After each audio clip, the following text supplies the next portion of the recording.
అందరికీ మరణాత. ప్రభునందు ప్రియమైన దేవుని విశ్వాసులారా, దేవుడు మనకు అందిస్తున్నటువంటి వాక్య వాగ్దానం యోబు గ్రంథం 23వ అధ్యాయం 10వ వచనంలో చక్కని మాట వ్రాయబడి ఉంది. ఆయన నన్ను శోధించిన తరువాత నేను సువర్ణము వలె కనబడుదును. ఎంత మంచి మాట! దేవుడు తన శ్రమను మన మీదకు పంపించినప్పుడు, ఆయన శ్రమను అనుమతించినప్పుడు మనము నలగొట్టబడతాం. ఈ శ్రమలలో నలగొట్టబడి ఖచ్చితంగా శుద్ధ సువర్ణము వలె మార్చబడతాం. చాలామంది ఏమనుకుంటారంటే, క్రీస్తులోనికి వచ్చిన తర్వాత అనేకమైన శ్రమలు ఏర్పడ్డాయి అనుకుంటారు.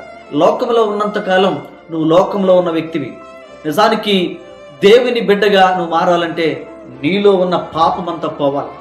నీలో ఉన్న పాపమంతా పోవాలి అంటే కొన్ని శ్రమలు, కొన్ని ఇబ్బందులు ఎదురవుతూ ఉంటాయి. అవన్నీ కూడా నీలో ఉన్న పాపం అనే మస్టును తొలగించడానికి, కొలుములో వేయబడినటువంటి బంగారం, దానికి సువర్ణం అంటే దానికి మెరుపు రావాలి అంటే అది కాల్చబడాలి. అలాగే మానవుడు శ్రమను పొందకుండా దైవ మానవుడు ఎలా కాగలడని దేవదాసయ్య గారు ఒక చక్కని మాట వ్రాయించారు. నిజానికి ప్రభునందు ప్రియమైన దేవుని బిడ్డలారా, దేవుని యొక్క శోధన, దేవుని దగ్గర నుంచి వచ్చే శ్రమ మన ఏమాత్రము కూడా మనకి హాని చేయదు. కానీ మనలో ఉన్నటువంటి పాపమును తొలగించడానికి కొద్దిపాటి శ్రమ దేవుడు మనకు అనుమతిస్తాడు. దీన్ని అర్థం చేసుకుని దానిని మనము జాగ్రత్తగా తట్టుకోగలిగి ముందుకు వెళ్ళగలిగితే ఖచ్చితంగా విశ్వాసములో మీరు సువర్ణము వలె మారిపోతారు. మీ యొక్క క్యారెక్టర్ విషయంలో సువర్ణం వలె మారిపోతారు. భక్తి జీవితంలో సువర్ణం వలె మారిపోతారు.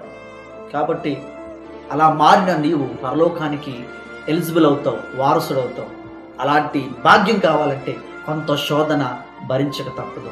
కాబట్టి ఇలాంటి శోధనలు వచ్చినప్పుడు భయపడకండి, ధైర్యంగా ఉండండి. దేవుడు మిమ్మల్ని సువర్ణం వలె మార్చబోతున్నాడు.